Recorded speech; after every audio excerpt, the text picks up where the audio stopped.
Un objet céleste qui demeure dans l'espace s'appelle un météoroïde. Un météoroïde. OK, je vais le dire.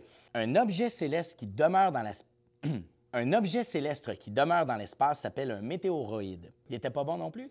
Ben écoute, t'essaieras de le dire.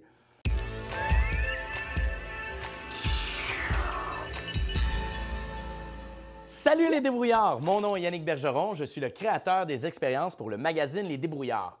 Aujourd'hui, je te propose une expérience facile à faire à la maison.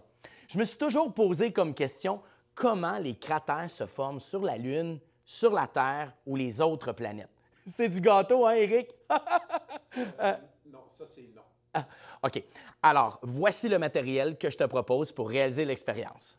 Tout d'abord, un plat d'aluminium assez large, une tasse à mesurer, de la farine blanche, un tamis, de la poudre de cacao, des confettis pour décoration de gâteau et quelques billes.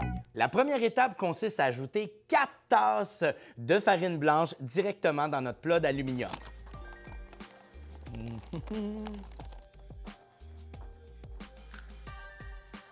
La farine blanche représente la croûte terrestre. Ensuite, on égalise.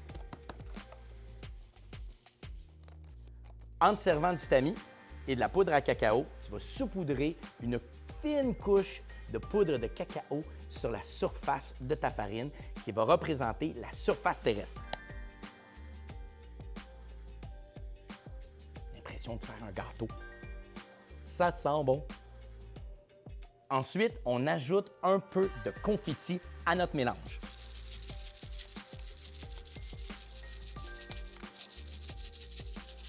Et voilà, la surface est maintenant prête. Il suffit d'aller chercher des billes qu'on va laisser tomber à plus de 50 cm de hauteur. Mais rien t'empêche de varier la hauteur pour pouvoir faire en sorte que ton impact soit plus gros ou plus petit. Tu peux aussi ajouter des éléments de décor, comme par exemple des petits dinosaures. Hein? Voilà. Attention, c'est parti!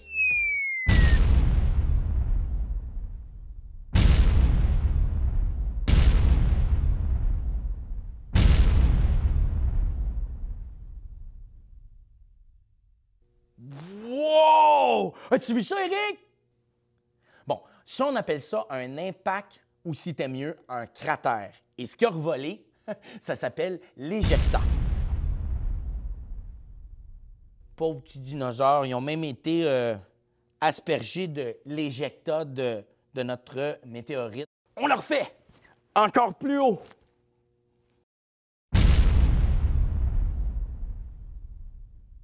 Un objet céleste qui demeure dans l'espace s'appelle un météoroïde.